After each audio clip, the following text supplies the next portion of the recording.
So hello everyone, I'm Mustafa. I'm a full stack developer working at the Delta Blood company. So we are the company behind the eLabFTW software.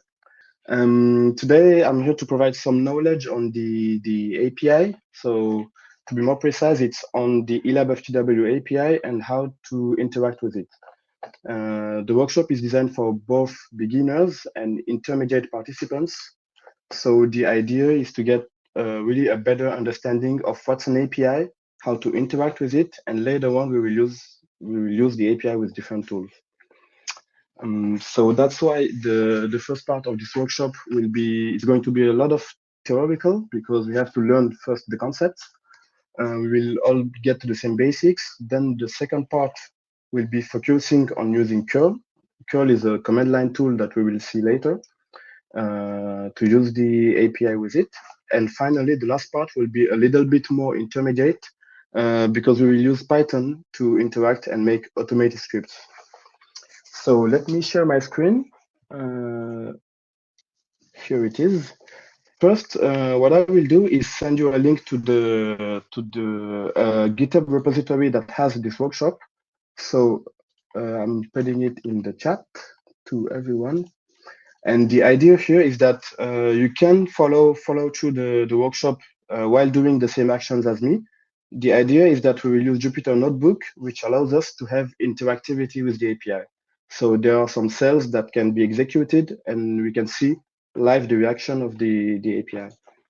So the idea here is first to download it, and I think also that you will be able to follow through even when the workshop is done because there's a lot of descriptive sentences to just tell you how to proceed with it.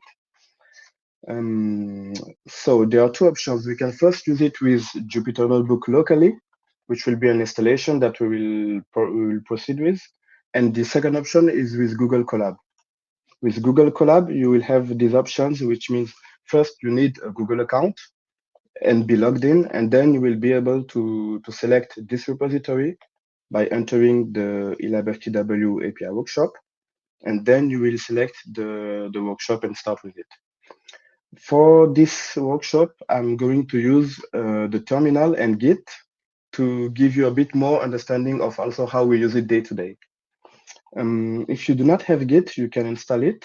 Here is the link. So most of the time, what you will be able to do is just click on the link to an install, select your system, your operating system, and then, for example, for me, it's Linux. I just have to copy paste this and use it on the terminal. For myself, I will open a new terminal and show you how it goes. So you should be able to see my terminal. I'm closing this. So the idea here is to just follow on the indications. I'm going to clone this repository so it contains those files that are the Jupyter notebooks itself, with some images and some different notebooks for example, for the Japanese, for English. There's not a lot of translating yet. Going back to the code, I'm going to copy this, git clone. This will give it locally on my computer. I'm just going to go to a project folder. So this is the command. I'm going to zoom in a bit for people to see better. I already have it, so this is not expected. Okay, here. Git clone this repository. I already had it on my computer for testing it out. That's why. So now this says that it's been done, and I can see that I can get to the folder later with this, get into the folder. I'm also zooming in on this one, just in case people cannot see very well. And I'll be putting the terminals on the side so that we don't have to switch windows every time. The CD will get me into that. It will change the directory. So now I can see that I'm on the repository, API workshop. I can install the dependencies this way with UV, and then I can start. This is all information that actually outputs because the command works well. So here it is. And now, as I mentioned here, this will open the notebook in a new page. So on my side, it opened it in a new window, which is here. And then you can just start browsing the notebook. So here, once these steps are done, I can get to the first part. Okay, so here it is. I was already on the notebook. So now I'm just following up the steps, EN, and the part 1. Once that's done, I can actually close this window because I don't need it anymore unless I have some issues. And then at that time, you can also tell us. Oh, there it is. Okay, so let me zoom in here a little bit. So yes, just thank you, as you said in the comments. If you want to do it later, you can also try it out yourself. And then, of course, with the help of the video, you can come back and see me troubleshooting or anything that needs actual deepening. As I said before, this workshop is split in 3 parts. So the first part is more theoretical. It's an introduction to how to use what's an API, what are the verbs, what are the HTTP headers, etc. And then on the second part, we will use curl, which is a command line tool, and then the Python library. What I would recommend when doing this workshop is have a training instance or an eLabFTW instance used for training in your university or laboratory, etc. Here, I'm going to use the API workshop training instance. The link is provided here. So if you want to follow up, I'm going also to put it in the chat in case you have it. I'm going to register now to have an account. Please select the API workshop team. Okay, so now you have your eLabFTW account, the instance is open, and you have the notebook on the side. Maybe I can hide this. Yep, perfect. Well, actually, I won't need it right now because I'm first going to tell you how to use the notebook. The idea here, if you haven't used it, is to play cells. So everything is divided into cells. So some cells contain some markdown. The markdown is the syntax that allows me to write like this. That's being executed once I execute the cell. So this is the markdown. This, for example, is the title, etc. And then I just execute them to play the cells. On part 2, we will see that there are some cells that have code inside, like this, and then you can also play them to execute. So that will be what the workshop is around. Also, I put some note that says, in fact, there are some cells that will not have any output. For example, when in the Python section, some cells will not output anything, but it's still executed. That's expected, and other cells may have a lot of information. For example, an output of an experiment, which has a lot of details. Let's start with the essentials. What's an API? API stands for Application Programming Interface, and it's a set of rules that allows different applications, software applications, to interact with each other. So it's an interface. That's the main idea of the API, and it's really global. The rest stands for a style of web API design that uses standard HTTP methods. So the get, post, put, and delete. That allows us to have many actions that we will see later on. And here I put the schema that allows you to see a bit more how it's described by Postman. And this schema actually shows you that the client has a request that gets through the API first, through the interface, that is then sent to the server, which interprets it and sends back a response.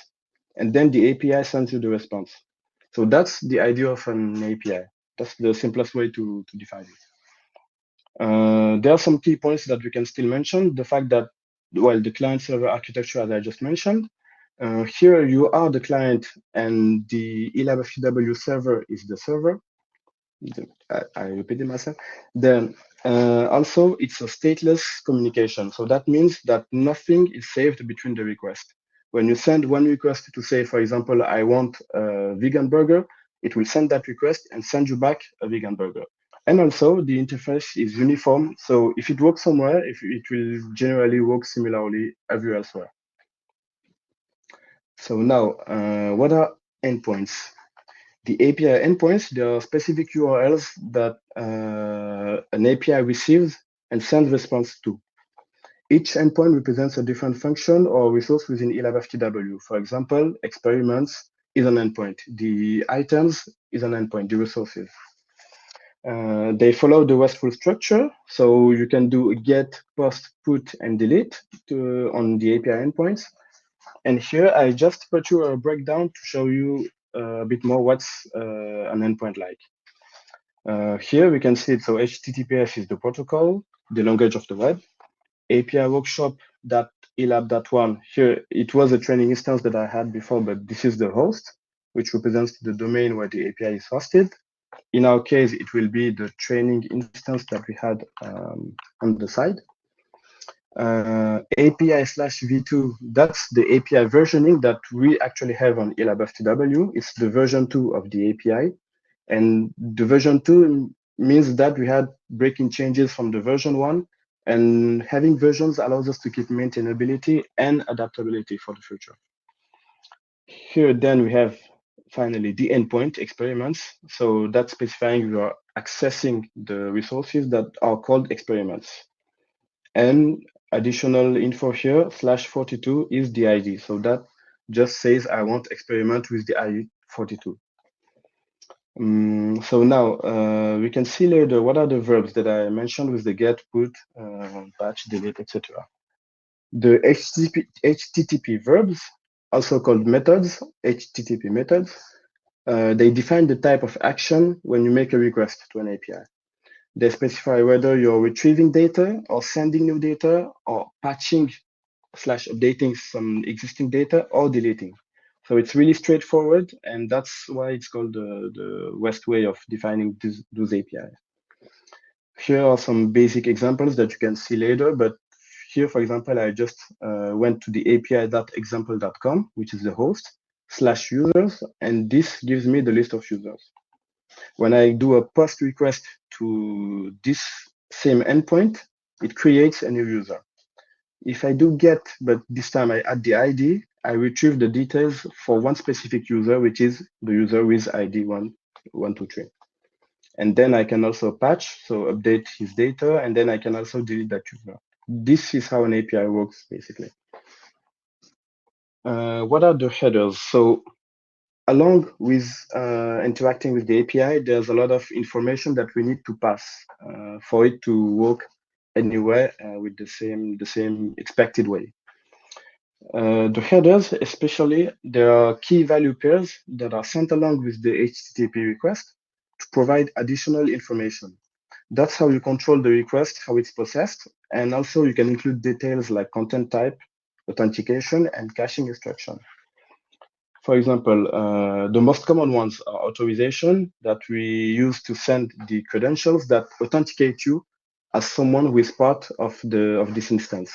So if I'm a user from eLabFTW, I need to say I'm sending a request, but I'm part of this instance. I can't send a request to Google with just saying post, add some data here, and so I need to be authenticated. The content type, it specifies the type of data that's being sent. So here we will use JSON, which is, I just realized that I didn't put a description. It's a JavaScript object notation. So that means if I just type on Google, for example, it's a type of structure that looks like this. There's a key value as well. Hey, which is something, guy, a number, 243, etc. Accept, and then the other headers are details that we can see later on when we use the API. But here I've put the most common ones, so when you do the workshop, you can also see for yourself most of the details here, and look further if you don't understand what they mean exactly. So now that we know what's an endpoint, the headers and the verbs, we can try our first request. It will look like this. So it's curl, the host, users, and then the API key here, and content type. For this part, I haven't made a clickable cell because we will later do it with the part 2 and 3. So now, what about the eLabFTW API? So our API has a specific way of doing stuff because every application has their way of presenting the API. But here is, so what I mentioned before, for example, we are at the version 2. So this will be the host. I already explained what the versioning is for. So to access it, we can use curl. We can also have some platforms like Swagger that we use a lot to try it out. So this is an example of the REST API documentation that we can just use to authenticate ourselves and then send some requests. This will also describe you what is expected, etc. You can try it out later. So the link for this is also in the workshop. And also, well, we use curl, but you can use anything that allows you to make an HTTP request. And now for the verbs, this I already mentioned, we use post, get, patch, and delete. We use patch, which is not put, and you can later on see what's the difference between the two. But for our API, it's the patch path, and that's how we coded it. The 4 actions brought together are called CRUD because it's C-R-U-D, and it's really usually in many APIs that follow the REST fundamentals. And now the HTTP status codes, this is what we will get as a response from requesting to the API. Here I put some examples of what to know, what's most usual. So for example, the 200, which means it's okay. Oops, sorry, I clicked. It's the 200, which means it's okay. The 201, something that's been successfully created. And then the family of the 400s, which usually we get to know better because we all know the 404 not found. When you try to request something on Google and you can find the website because it doesn't exist anymore. So that's typically the kind of answers we'll get. And here is just an illustration of the request, but since we're going to do it ourselves, we can now move on to making them ourselves. So on the Jupyter, you can also, I've put a lot of anchors. You can just click to get to the second part. So well, here I had it open, but you will get to the beginning. Now we will be able to create our API key, authenticate ourselves, and interact with it. As I mentioned before, each request needs an authentication key. And here, if you want to follow along, so the link is actually here and in the chat also. I will open the notebook here. I had it on the side. And I already registered. So if you're not registered, you can also do it whenever you have the time. I just split the screen like this. So here we will be able to just follow the steps because the idea is that this workshop is you can handle it yourself even without me being here. So the idea is to follow on the steps. Here I'm going to create the API key. So for those first steps, I'm going to get to the settings page. Now click on the API keys and create a new key. Here I'll just call it training key. And then I will make it read and write. Those are the permissions. So it means that if I create a read-only key, I can use the get verb, which means I can read the information, but I won't be able to use the put or patch verbs because put or patch are writing data into are giving data to patch the information. So here I will do both because I want to be more free. And once you do this, you can see that you have the key. This is the only time it will be shown. This will be the key to authenticate yourself and to make queries to the API successfully. So this works only for this instance. I'm showing it right now, but as you know, this will be deleted later. And when you have one, you can also keep it somewhere safe, but not show it to anyone because always you can just delete it here, but it's still safer to never show it to anyone. I'm keeping it on a note on the side. So now that I've done my API key, I can get to sending request. So what we will need to do the request is the API URL and then the API key. The API key is what we just did here. So if you have the Jupyter notebook locally, or if you use Google Colab, you can already try to click these cells and they will actually play themselves. Here, I will follow on the documentation. So it says I have to replace this and this. So here I already put in the training the API v2 link. So this is actually what we will use to query the API. And the key I will use the one I just created. Now that I've done this, I will click on the play cell, on the play button to execute this cell. Also, for people who want shortcuts and not move the mouse every time, you can use Control and Enter, but that's just an additional tip. So now I can see this output, which means I've executed the cell, and these are my current values. You can also verify it.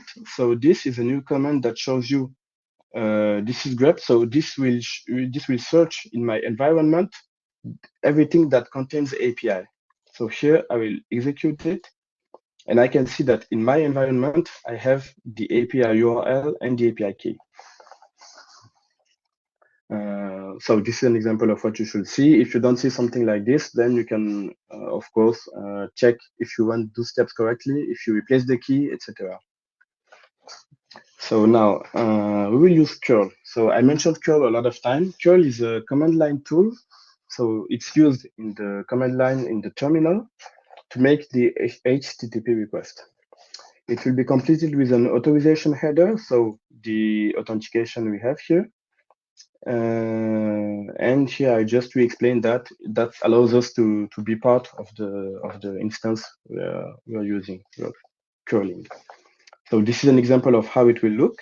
Here you can see that I used a dollar with API URL, which allows me to use this value actually. So that's a way of simplifying the request. And also here are some important notes about the use of double quotes and etc. if you have a bit more time to look further. Okay, so now let's use an API endpoint with our instance. Here is the link to having it. Well, oh no, this was just an explanation on the API endpoints. Here is the documentation related to all endpoints I'll be using. So you will see it's the website I showed you before. And this is, for example, the info endpoint that says get information about the instance. Let's try it out. So here is this exclamation point is for us to run commands in the Jupyter notebook, but in the terminal, you will just be using, let me make a new window.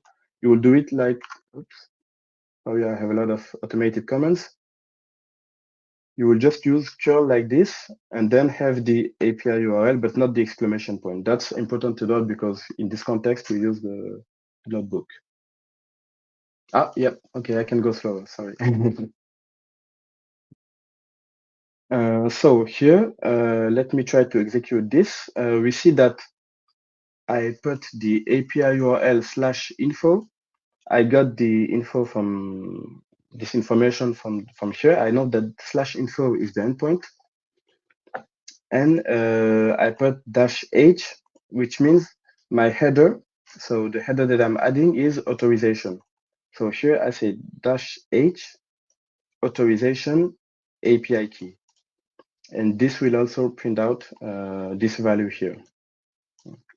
So now let's try this out, execute. And now I can see this is the output of the request. So this is our first request to the API. What I can see here is, for example, eLabFTW version. I have the file size, the number of files, the active users account, etc. So this is the response from the API. Here is just a formatted way of reading the output. So this describes what our instance, which is the training instance, has actually. Yes, what Nico said actually is true. You can also do like all GET requests, they are done by default by the browser. So your browser is technically just a tool that sends a request to two APIs maybe, but using the GET method. You can do a POST method through the browser like this.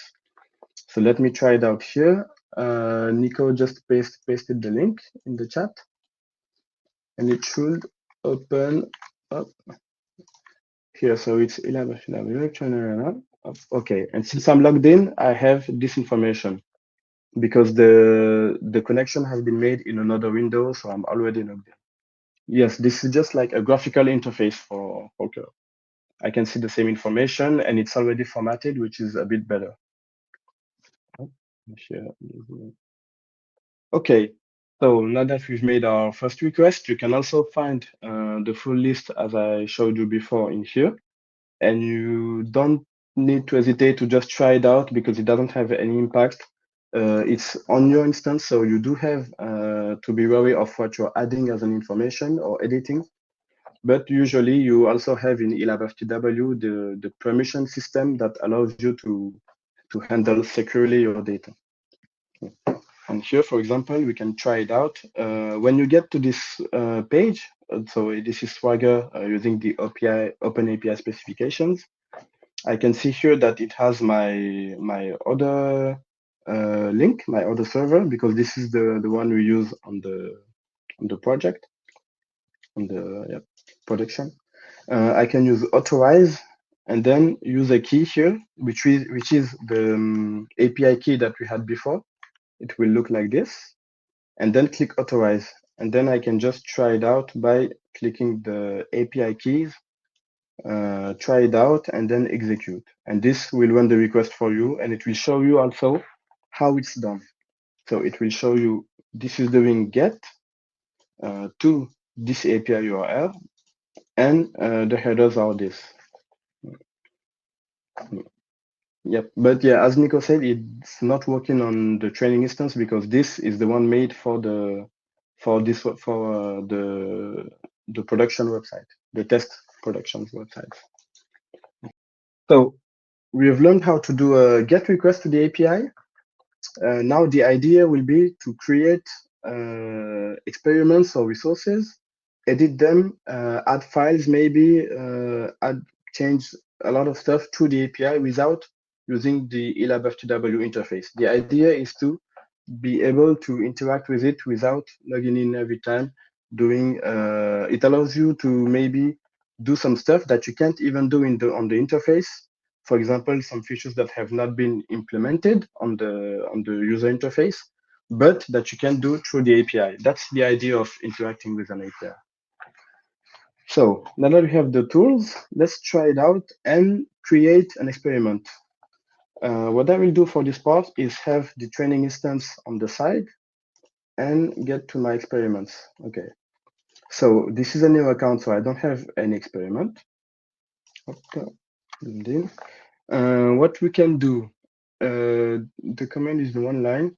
So here I put it shorter because the command line looks like this. It's a post request that will add those informations. I actually took them from the Swagger documentation. I just copy pasted the information. So the title will be test replicating the results of Naomi. The description will be type text. Those are extra fields in eLabFTW.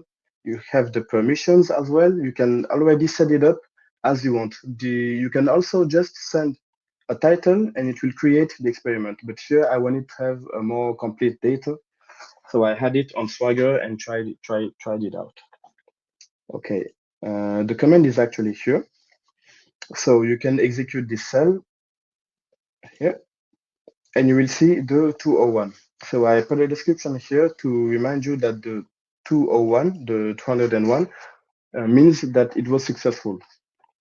So now you can actually refresh this page and see this is, oh yeah, I added using curl at the title. So this is the experiment I just created using this. I'm going to put it in full screen. Here you can see that this is the main text I added there. This is a field of type text. Every data that I put inside the curl request is actually sent and executed. So this is also who can use it, which user groups, etc., all the permissions, etc. Okay. So now that we're experts, we can also check it out by reading other experiments, and we don't want to have an output that's unreadable. So that's why for this part, I also added a new tool, which is JQ. It's a bit of a fancy way of reading responses, so it's not necessary, of course. For people who use Google Colab, you can directly click on this cell and execute it, because in here we already have it on the Jupyter notebook that's installed. Okay, so now what we want to do is read the content of an experiment. So the curl is used still to send the GET request. We now have options, which will, for example, here the -s make the request silent, meaning it won't show the progress or error, etc., unless necessary, unless there is an error when you try to request to the API. And then this one we already know, the -h authorization with the API key. I won't explain it again. So the output here, we can see before we execute it that what's different from the first request is that, well, first there's those dashes, API URL, experiment, authorization, and here I added a pipe. So the pipe here then says that I want to use JQ and then I want to format this way. Here is a better explanation that's written, because it's always better to get into the details. So the pipe is, this command actually allows me to instruct JQ to process each item in the returned JSON, so the object response.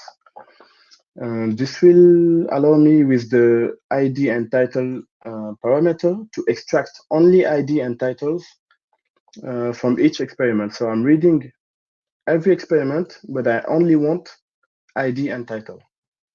This makes it a lot easier to process information, because sometimes you can have too much information. For example, I'm just going to show you if I wanted to use the API v2 experiments, and then here I want the ID 291. So this is basically the response of a GET request to read the experiment 291. So I can see that there's a lot of information and I don't always want everything. So the response of the server is always going to be the same, but on my side, I can decide to just get to extract some information. Okay, so this will be now the response that we can see. I'm going to execute it. And you can see exactly this, ID 291, title, test replicating the results of Naomi. And of course, if I change the title here, on the web interface, you have to know that it's all connected. I execute play again, and this is now the title sent back from the server, from the API's response. And then to go further, when you have time to play with it, you can also try to use JQ to filter out, extract the created that, modify that, or other values that you can see are available in the full response. So you can extract, for example, the share link to send to someone. You can extract many data that's already on the response. And to go back just for information to the documentation, you will also be able to browse the documentation and see what kind of response you can actually expect. So here, if I check the GET experiment, on this endpoint, I can see that the response is, this is the response, a list of experiments, and you can see the example value. So body can read, these are the permissions, the date, the metadata, so the extra fields. You can also see the title. So this gives you an example of what data you can use to extract using JQ or just any software you're using actually to interact with eLabFTW. Okay, so I'm closing this one. I'm scrolling a bit.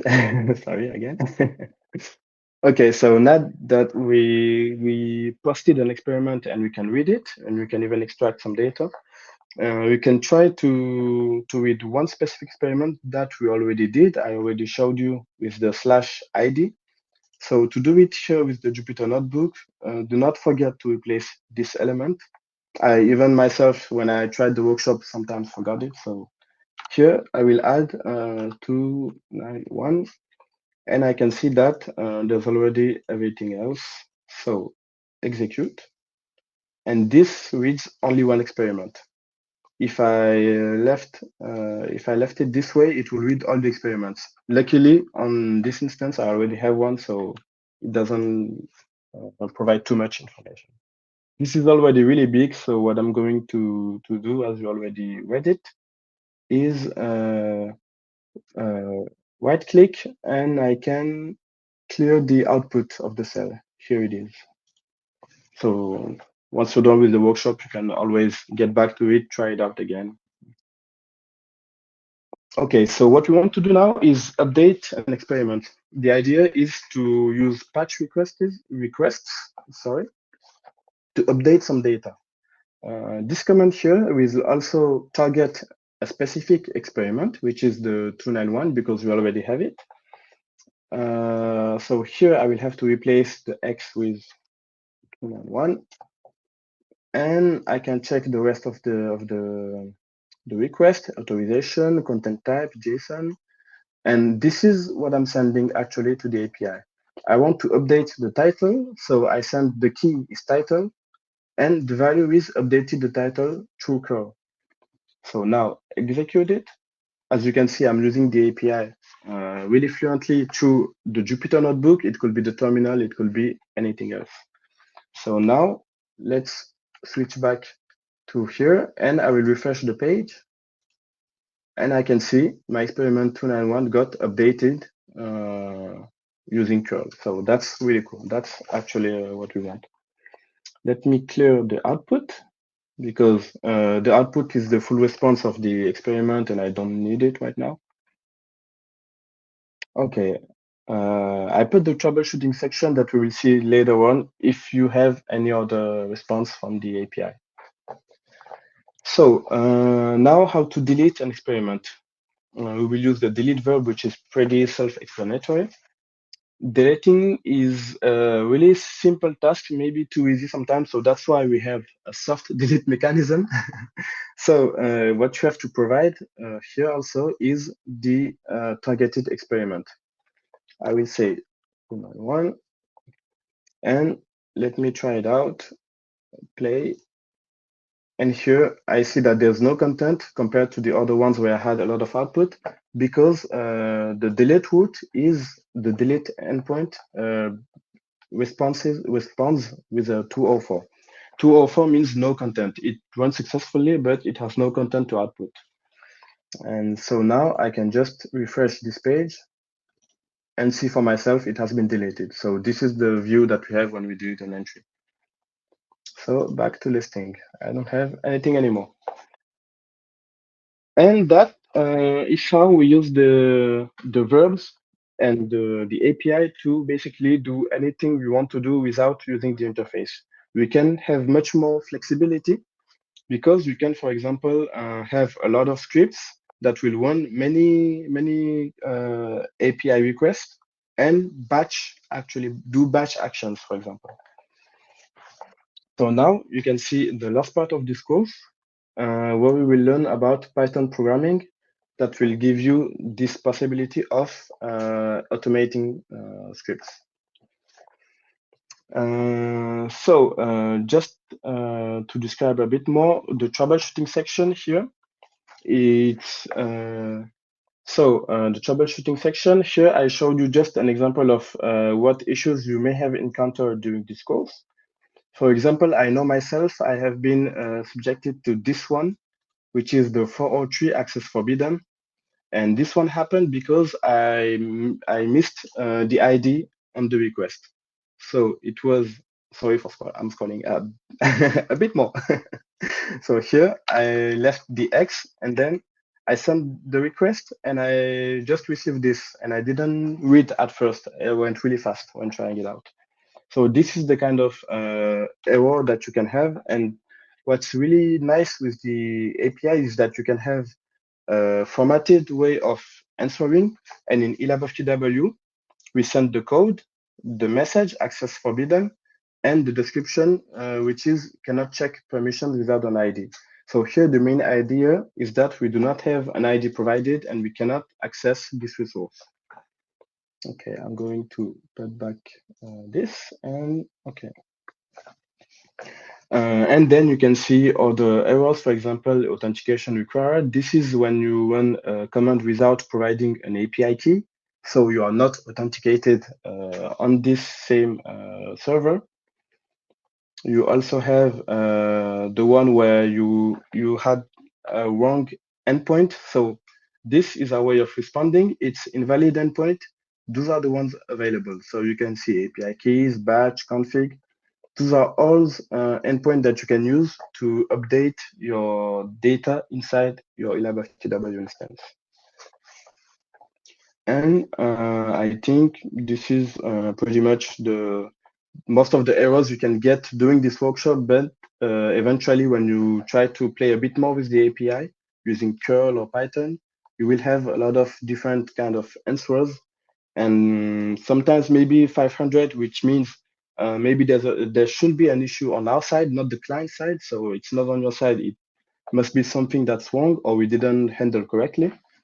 But most of the time, the 400 types are errors that are pretty much explainable and that you can pretty much correct by applying the suggested solution. Let's get to the Python part. So Python, as you all know, it's a programming language that we all maybe have heard once or twice in our careers, being researching or anything else. If you're using a Linux operating system, it's already installed. But if you do not have it, you can also check in the terminal or use it through, excuse me, this workshop. So now what we're going to do is send API request to the through Python. More specifically, we use a library that has been designed for the use of API request to eLabFTW, which is eLab API Python. The link to this library will be provided in the GitHub repository. So if you want to check further, you can also see there. This just provides a structured approach to sending the request using Python. It follows a defined schema. The available methods and the usage, they're all documented on the libraries page, so you can see that everything I will use will not be out of my head or anything. It's from the documentation. So first, in order to have the eLab API Python library, we will need to install it to our project. As I explained here, it works differently across many systems. So here we will install it with pip, which is package manager actually for Python. So in a regular terminal, you would typically create the environment and then install dependencies using pip.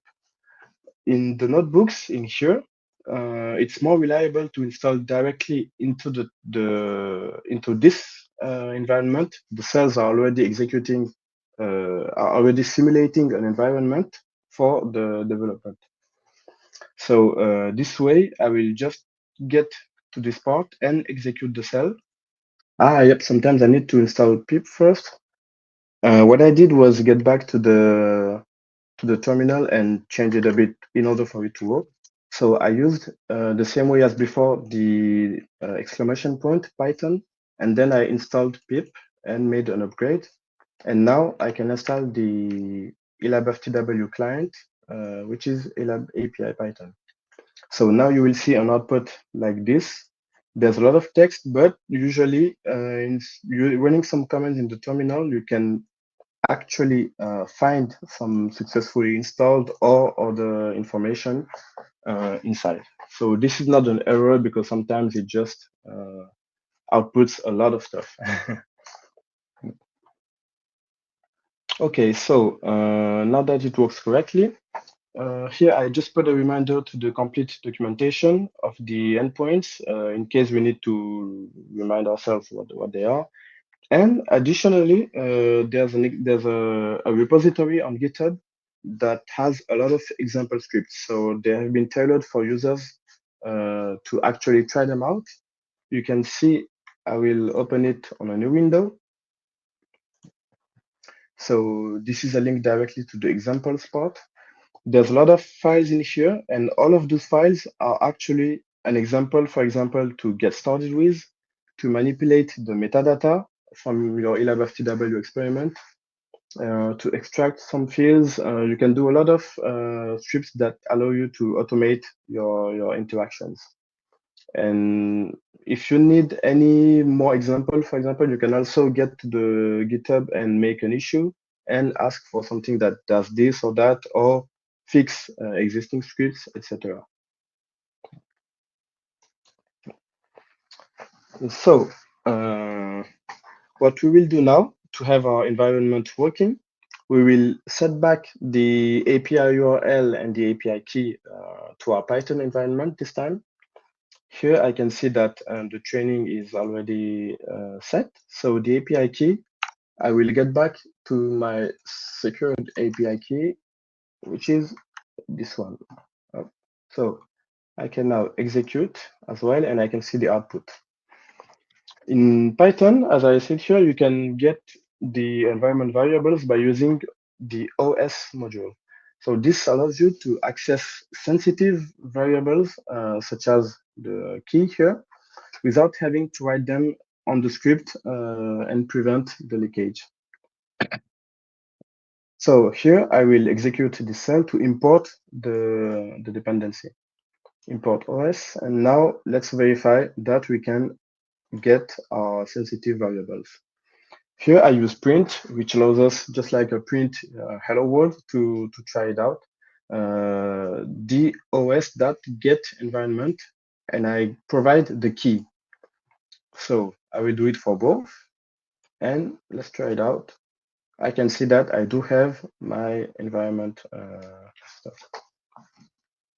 In case you're using the terminal, you can just check if you have it working. You can type here Python 3 in the terminal, and you will get to the Python environment.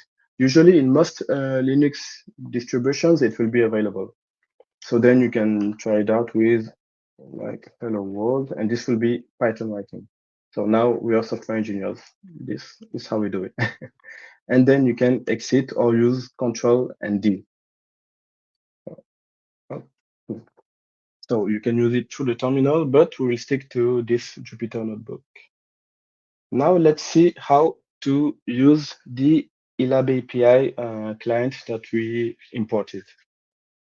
So there's a bit of boilerplate because the configuration has to be done once you start a new script. This following code, it sets up the Python library to allow you to interact with the API. So we have to provide the necessary API key, the host URL, and other security settings. As you can see here, first we will import the Python library. Then we will initiate the configuration object. To be honest, all these parts, I don't remember them step by step. I never do because this configuration is provided and the idea is to make it simple for everyone to use. So if I check, for example, let me go back to the examples using our Python script. You can see here that there will always be that configuration and with a lot more explanation in here in this repository to tell you how to use that. So there's a lot of text. All of those are comments in gray. You will be able to understand really what's being done, how do we use Python, etc. And checking with a simple example like create users, you can see that we import the configuration and we don't have to rewrite it again. You can just start with the code as you want later. So for this part, I will read it without detailing, but this is how you configure the API key. So now that you have an object, which is the definition of the entity you'll manage in our Python code, you have to define the API key and give it the key that we have from our environment here. Then you can prefix it with the authorization header, and then you can add the API URL. And now we have to initiate the client with the configuration that we just made. So this part is a bit more complicated, but it's the configuration that's necessary in order to send the request. The next will be really much easier because then we get to what we already know. So using an endpoint and making the query. And also, as I really mentioned, we don't have to do this every time. Personally, I have it in a file that I import and I don't write it. I don't know it by heart. But it's always good to understand. Here we will use the info endpoint that we had previously on the curl request. This is the way to instantiate the endpoint object. So I didn't get this information out of nowhere. It's in the description from the eLab API Python library. There you have how to get to specific endpoints. So you will see that to get the info API, you have to do this. So info API, which will be the variable that we use, is an instance of eLab API Python info API with the client that we provide. And now to make the GET request, we will create a response variable and then call this object that we created and get the information. The syntax for this is also provided in the documentation for the eLab API Python. And now that we got the information, we can use the print to actually show what's in here. So I will just execute this part to have the client. There's no output because this code doesn't print anything. Now I get to this part and I use play. So this is the same info as we had from the curl command line. This is just the way of doing it with Python. And those two lines are actually what get us to this answer. So I can check everything. It's the same active users count, the same version, etc. And here is just an example with a bit more formatting to see the values in here. Now that we know how to actually use Python to send requests, we can try and perform a full operation from the create to the delete and using that same library. What we want to do here now is not use the info endpoint because on the info endpoint we can't put data, we can't patch data or delete data. We can only read. I will use again the experiments endpoint, and here I will show you how to do all those 4 steps. This command, it uses the experiments API to post an experiment. So the post means creating. Here you can see that I instantiated a new experiments API client. So the same structure is used as the one in information. Let me just scroll back a little bit. I will clear this output. You can see here I use info API equals eLab API Python info API with the client. And that's really the same as this instantiation. I paste it here. You can see this is really the way it's done every time. So you need resource API. It will be resource API or items API. You have to check on the documentation how it's written. Okay. And now to post the experiment, I will just use experiments API post experiment. This is as simple as it needs to be. Let me execute this. And now I can get back to my instance here and refresh the page. Now I can see that I used Python like a good software engineer that's able to use APIs as easy as there is to create a new experiment in eLabFTW. So this will be an experiment with just with no information. I just used post experiment, so it's entitled. There's no metadata like we saw before, etc. Now, what we can try to do, instead of relying on the default untitled, let's create a new experiment with a title. So what we will do is send the payload.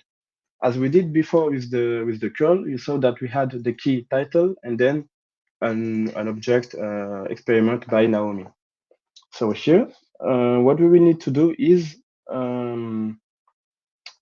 define the data that we want to send first. So this payload is titled, this has been created using the Python library. And then we just get back to experiments API post experiment. And now I need to include the body, and the body is this payload. So I just do body equals payload. If I execute this, I can get back to my list of experiments, and I can see here it is. So for this information, Nico put the link in the chat. You can really see that all those information, for example, how to define the payload, are already in the examples and on the documentation on how to use the Python library. So here I just have my title on my experiment. Now let's get to the fun part, which is updating an experiment. So we will need to use another verb, which is the patch. Let's guess that it's not post experiment, but patch experiment, because it needs to stay simple. Here, what we need to do is provide an ID for the experiment we want to patch. So naturally, I had put an image here that shows you where to get it. So what I will do is get to my experiment. And here I can see 293, this one. So let me define that here. And I can define again a new payload. So the title is this one, title updated via Jupyter Notebook. I can just check. So patch response is the experiment that I'm sending here. I send the experiment ID and then again the body with the payload. And here I'm doing a patch to show you actually in here in the Python environment what it outputs. Then, as you can see, it's not always as readable as we want. Maybe we could have used curl with JQ, or we can also check it. Oops. Here, if I refresh the page, I can see title updated via Jupyter Notebook. And I can then clear this output. If you want to just play with the information, you can really do anything you want. Python is fun. And send the request again and see that the interaction is always as simple as that. And it will print. You can choose not to print this. You can really play with the notebook as you want and edit it, and it will not impact unless you have access to other people's API keys. So now let's get to a part that's quite interesting for a lot of laboratories I have seen in my experience. It's updating files. So here we will need a new endpoint, which is uploads. And to use it with the Python library, I went to the documentation and I saw that it's documented as well, because each endpoint needs to be documented by the team. You can use just same as experiment and info, uploads API equals eLabFTW Python, and you choose the endpoints API with the client. This will stay the same almost every time. Well, actually every time, not almost. What I want to do now is upload the file antibodies.csv that's in the data folder. That was, let me show you in, when you just arrived in the notebook, it was here. So data, and there's antibodies.csv. So it contains this type of data. So now what we will do is post to the upload endpoint. What we are doing is post it to an experiment. We could have used items. I give the ID. So here, I don't need to define it again because it's connected to my previous Python file. So as I said for curl, each request is independent. But here, since I'm using Python, I can define some variable here, which is experiment ID, and use it in my whole script. So that's really useful, for example, here in this use case. I can use experiment ID, which is 293. And now what I want to pass as a payload is the file. So the file here, I just paste the path to the antibodies.csv that we have here. and a comment uploaded with eLabAPI Python. So this in itself will send the upload. What I added here was actually to just check if it did it successfully. So I can use print, and here I used a for loop, which is used a lot in programming languages to check in each occurrence of the whole entity I'm querying. So here I want to read all the uploads. So I use uploads API read uploads. I give the experiment and its ID because I still have to target which experiment I use to get this info from. And for each upload in this response, I think what can be more readable for understandings will be to do using Python to define the uploads equals this, so read uploads, and then here I can do for any upload in all those uploads. This is basically the same. I will print the upload ID and the real name and the comment. So now let's execute this.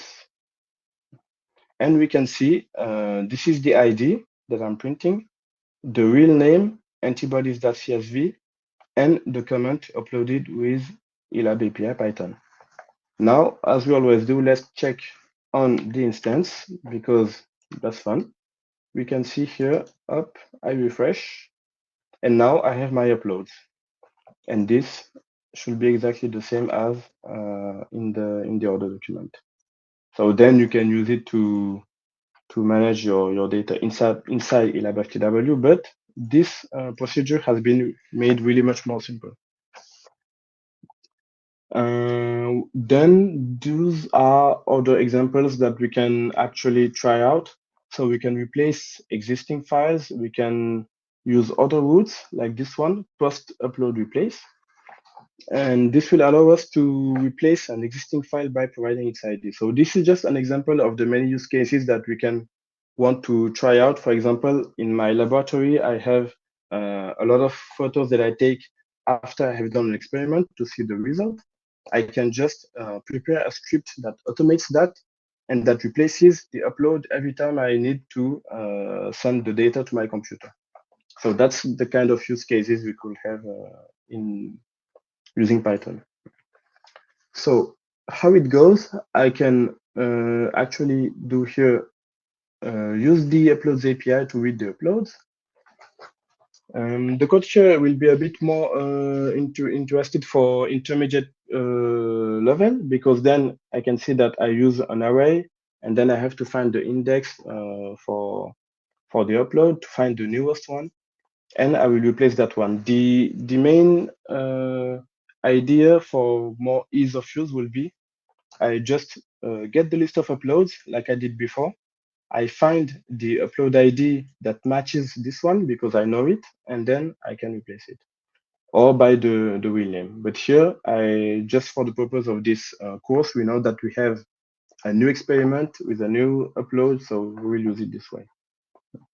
And now I can use the post upload replace. That's a route that does what we actually want to do.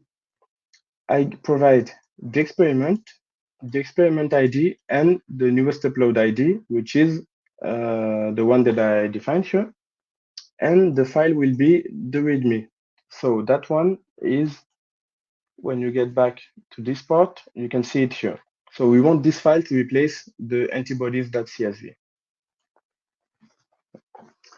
Let's try it out. So let me check on my uploads in here. I can see now that I have, instead of my antibodies.csv, a new CSV that has the information I needed.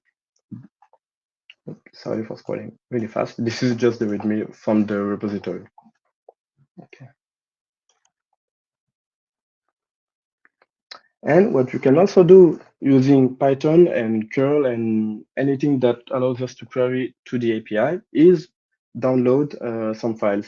So what you need to understand is that every action that we can do on the user interface is doable via the API request, so using curl or Python. And as I said before, the idea is that you can do even more actions using the API request that sometimes you cannot do on the user interface. Here, I will download the file via the API and also delete it from the experiments. Here you can see, so I know that my output file, I define it myself, it will be new file.md. The MD is for Markdown. So for all the uploads in this experiment and its ID, I will then use some Python methods that allow me to read the file. And then I will also, let me show you one here. Okay. I will print that I have saved this file with my output file name. This is just information for me. And once it's done, I can then delete the other file that I don't need anymore. So let me run this. And I can now see, so this is the output I wanted, saved file, new file.md. The download will appear at the top left corner. So let me refresh this page. And I can see, so is it? Yes, it was already in the notebooks and it was here. So it's actually in the directory in which this notebook is, so part 3 Python. It downloaded the file in here. And then I can see for myself that it has the same content as the README from the repository. And so I think this this training comes to an end because now we know how to use API to make requests through curl or using Python programming language. So thanks for following this. I think that if you have questions, it's really the best time to send them because this workshop is available. You can do it yourself, but the idea is that we follow through to help you understand way better how to interact with the API. So thanks for following through.